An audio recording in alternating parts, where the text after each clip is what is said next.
Indianapolis 500 is under caution at the end of 69 laps here with Juan Montoya leading over Robbie Gordon and Buddy Lazier. I'm Bob Jenkins along with a couple of Indy 500 former winners, Tom Sneva and Ari Lyondike. Under caution because of an accident involving Greg Ray, who hit the wall. Now, there's the stories that we talked about earlier. Greg Ray is out of the race, or at least back in the garage area getting fixed. Montoya leads. Allenzer Jr. is also back in the garage area. He ran over some debris. Sarah Fisher is in 24th position. A.J. Foyt's drivers are 4th, 5th, and 26th. And so far, no major gearbox problems that we know of. Well, the Stanley Cup is coming this coming week, and the first two games will be on ESPN on Tuesday and Thursday, and then Saturday night at 8 o'clock.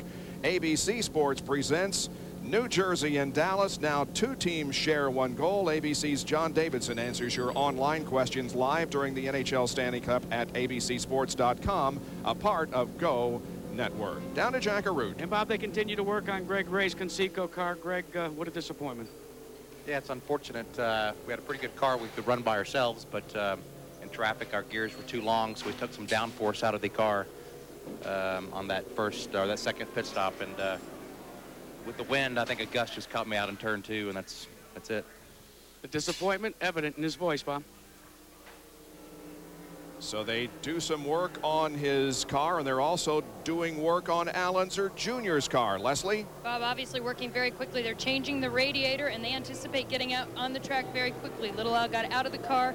He keeps peeking out to see when they're ready. He's ready to jump back in and get back out on the track. While we're under caution and the track is being cleared of debris, we'll take another break and be back with more live coverage of the Indy 500.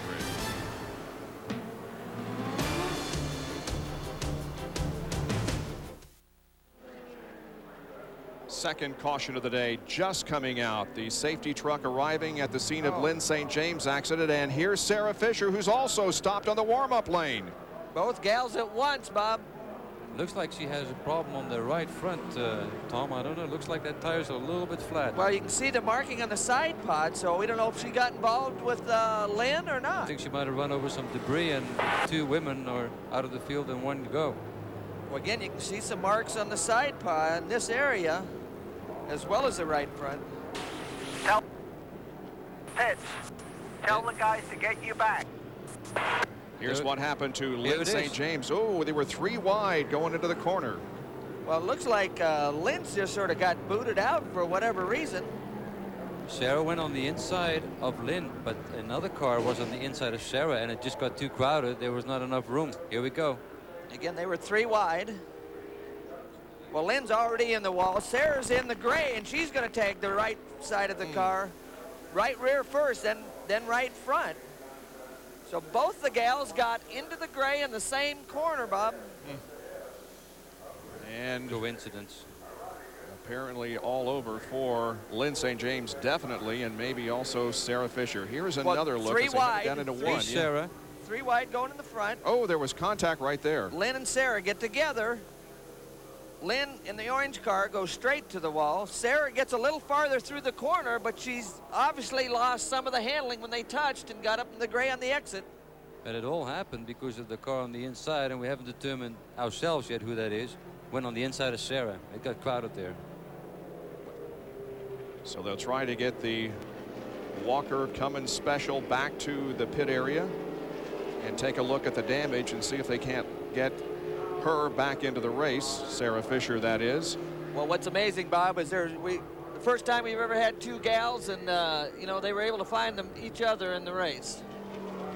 Lynn St. James is out of the car and appears to be okay, but a second caution is waving over the Indianapolis Motor Speedway with 75 laps completed.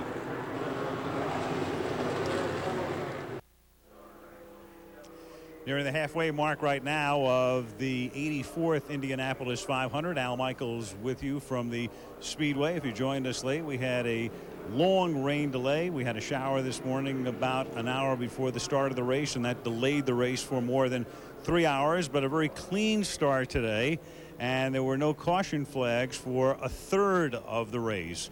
And the first real bit of action we saw after the start of the race took place on lap 27. when it was Juan Montoya in the red car on the inside who gets by Greg Ray and for the first time assumes the lead, a lead he still holds at this point in the race. Then on lap 67, the hard luck Greg Ray pinches the outside wall.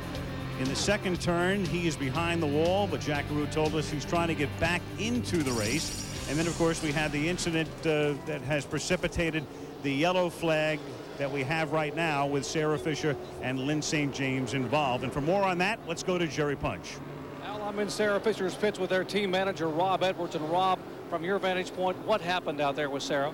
It's a little bit difficult to see. We've only seen a couple of replays, but it looked like she just got sandwiched between two cars and just not enough room for three cars on that piece of the racetrack.